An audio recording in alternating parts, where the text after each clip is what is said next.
Welcome to Kenny's Reviews. Today we're talking about the 2022 Toyota Highlander. The Highlander is one of 3 vehicles offered from Toyota with third row seating. It sets itself apart from the 4Runner with its laundry list of creature comforts, and it sets itself apart from the Sienna with its ability to not be a minivan. In the Australian and Chinese markets, the Highlander is actually nameplated the Kluger, which in German means smarter than someone else. But we can talk about how smart I am later. First, let's talk about a little bit of history.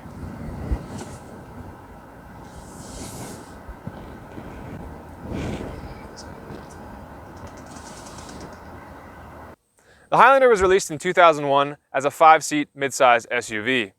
Other midsize SUVs at the time included the Trailblazer, the 4Runner, and the Jeep Grand Cherokee. The Highlander set itself apart from the competition because it focused more on on-road capabilities, whereas the others were better off the beaten path. It achieved these on-road capabilities by stealing the platform from the Toyota Camry. It was one of the first midsize SUVs to ever use a car's platform. This is the 4th generation Highlander. Originally released in 2020, it came with some cool improvements, including Android Auto and Apple CarPlay compatibility, and most notably, the first ever Highlander hybrid version. Initially, all Highlanders came with a 3.5-liter V6, which is sitting under here. But unfortunately, Toyota did something that is way too commonplace with all manufacturers today. They downsized the engine. They announced that for the 2023 model year, they'd be replacing the V6 with a 2.4-liter turbo. Now this improved 2.4-liter turbo engine will achieve 30 less horsepower and the exact same fuel economy as the V6. Truly a remarkable improvement. The starting MSRP for all Highlanders is about $36,000. This is the limited trim here, and it comes in windshell pearl. If you want the privilege of your car being this white, it's going to cost you about an extra $425. The 3.5-liter V6 engine you see here comes mated with an 8-speed transmission, and it's capable of towing up to 5,000 pounds. If you opt for the hybrid version, you're going to get a 2.4-liter turbo, and that's only capable of towing up to 3,500 pounds.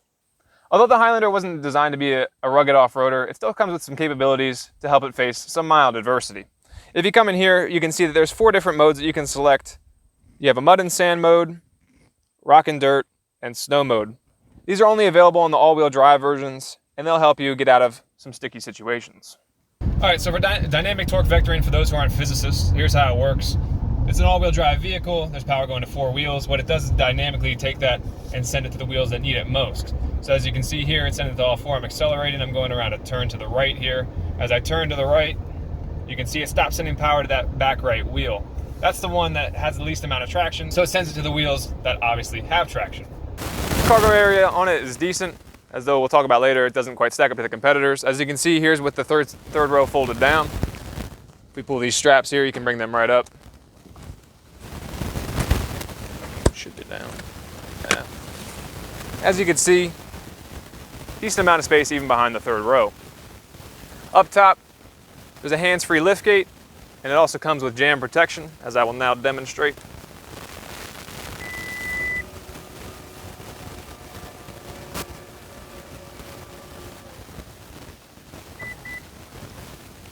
Ow. As you can see, the 3rd row exists. It's not the most spacious, especially for adults. You can probably cram some kids back here. But thankfully, the seats do recline to give a little bit more space, as you can see. Then again, you're cutting in the cargo space behind the seat, so it's probably not going to be that big back there. Just bring this seat back. It's a little cramped back here. So let's talk about how the Highlander drives. It handles very similarly to a car, which isn't surprising because it shares a platform with 2 of them. Obviously the Camry and now also the Avalon. The ride is super comfortable. It's soft over the bumps, and it also holds its line in the turns. In fact, it's so sporty that it even comes with a G-force monitor that you can see here. As you can see, the closer you stay to the inside of the circle, the less G's you're pulling. The further you go to the outside, the more likely you are to end up on your roof. The only hiccup I've seen and really noticed with this car is with the transmission right here. Sometimes it's kind of reluctant to downshift, so you come out of a turn or you're pulling out and it's not as responsive as you'd want it, but otherwise it's not too bad at highway speeds. The build quality around this thing is actually really good. It's got soft touch materials literally everywhere. It has this ornamental dash and even these faux wood trims. Very fancy. Up front, we get acoustic noise-reducing windows, which actually work super well. It's a very quiet cabin. You can't even hear the wind noise when you're going down the highway. And the styling doesn't stop on the inside. If you look outside, you have black accents all around, as well as LED lights for both the headlights, the fog lights, And if you go around towards the back, the taillights as well. Now let's talk about all there is inside of the Highlander to keep occupants comfortable. The driver, I get a heated steering wheel here. I have a 10-way seat with lumbar, power adjustable, as well as a seat with 2 memory positions, which I can change over here. Those memory positions for the seat also adjust the mirrors, so both drivers don't have to do that. Up top here, I get a frameless auto-dimming mirror with a garage door opener.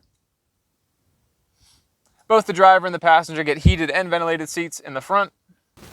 To keep the second row occupants comfortable, they get a sunshade. It's pretty nice, it's built in. And to keep the third row occupants comfortable, just kidding, there's nothing keeping them comfortable. Those seats suck. All right, to keep all passengers happy, there's tri-zone climate. So as you can see, what that really means is that the driver has their own climate, the front passenger has their own climate, and everybody in the back is sharing their own. So there's 3 different zones. The back is all controlled here. Over here, you can see that there's automatic windows all around, which is a nice touch.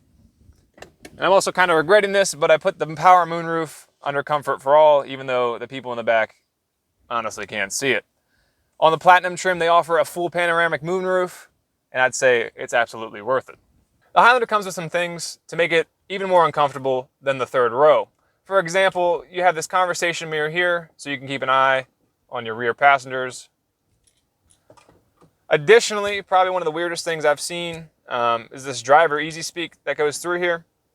So as you can see, I'm gonna unplug my microphone here, so that way you can get the full experience of what it's like to sit in the back of this cabin. Here we go.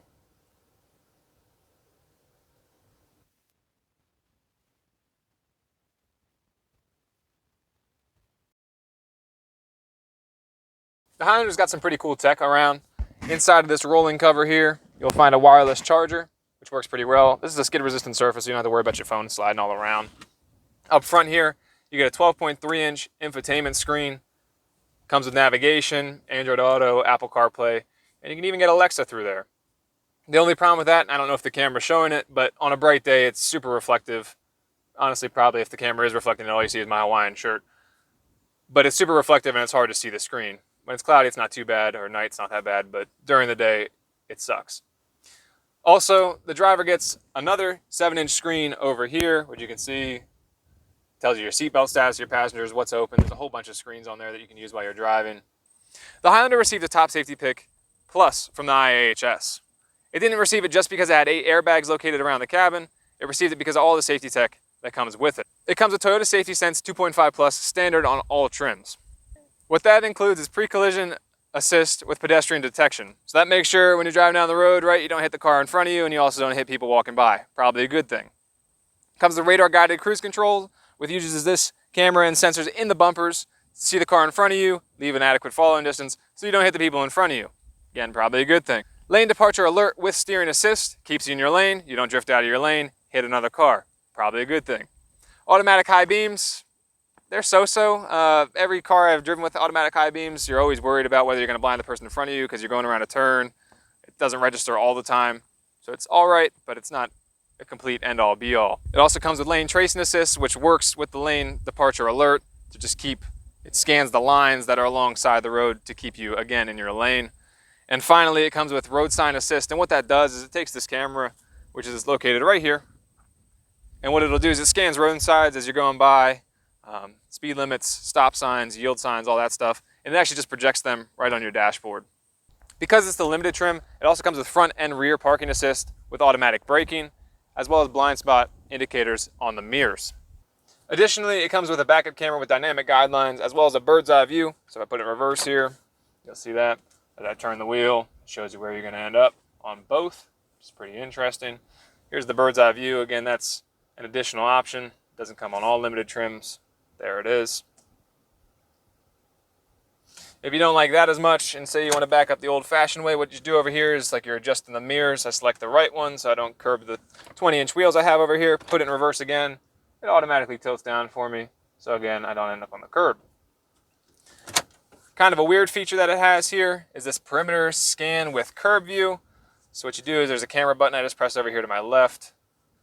And what you can see is a football type shape of your car. I don't know why you'd use that, but you can. And here you can see, this is from the driver's perspective, what it would look like if you were looking around your car, because I guess the windows don't work. If you put it in drive, you can press that camera button again. There's several views, so I'll show you this. Here's the first one. You can see if there's anything in front of you, if you want to park very close, right? Those lines line up with those lines. I press the camera view again here.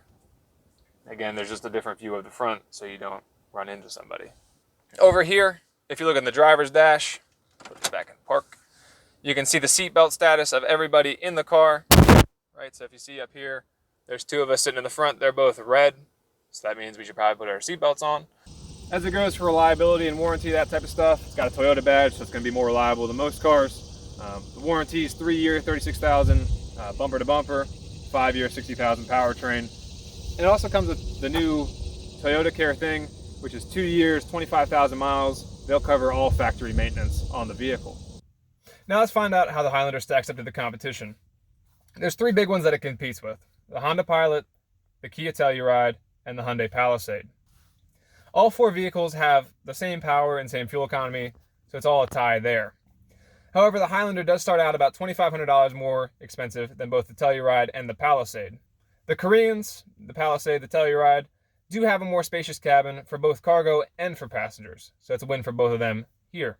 Also, neither the Highlander nor the Pilot can compete with those Korean warranties of 5 years, 60,000 miles, bumper to bumper, and 10 years, 100,000 miles for the powertrain. So there's a significant win, I think, for both Korean cars in that category. One of the strongest wins for the Japanese cars is the reliability and the lack of depreciation. Over time, the Kia and the Hyundai are going to lose a lot more value than either a Toyota or a Honda. So again, the Japanese ones are going to win this category here. Another category we'll do is the naming, right? And for that one, there's an obvious loser, the Telluride. That's an awful name, so I'm going to chalk up a win for the other 3. All right, so let's talk about what the Highlander does well, the pros, if you will call them. First, the technology. It's got that wireless charger in there, that giant 12.3-inch touchscreen. It's got some great tech all around. Second, safety. Yeah, it has a top safety pick plus from the IAHS, but also it has a whole bunch of tech to keep you from using that rating. Also, the build quality throughout, I was actually impressed with. Again, there's soft touch materials. You got those faux wood trims, right? Which leads me to the next one, which is the styling. Again, it looks really great all around from the outside. The thing that I was especially amazed with, again, because it shares the platform with both the Camry and the Avalon, is that on-road capability. It handles very well. What the Highlander doesn't do so well, the cons again, if you will, 2 things. Probably the biggest one being the transmission. Again, that's a little laggy at times when you're pulling out of turns or you're just trying to pull out an intersection.